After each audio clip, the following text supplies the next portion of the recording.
Hey everyone, in today's tutorial, I'm going to show you how to create an Instagram story highlight in just a few quick steps.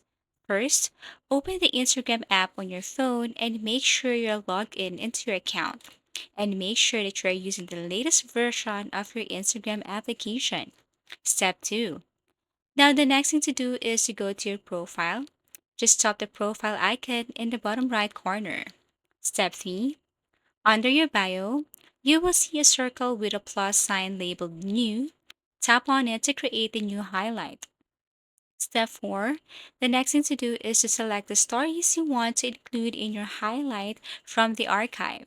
Once you've chosen the stories, tap Next. Step 5.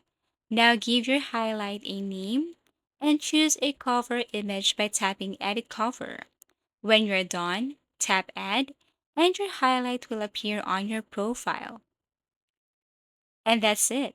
You've successfully created an Instagram story highlight.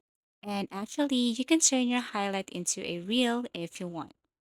Thank you for watching and see you again in our next video tutorials.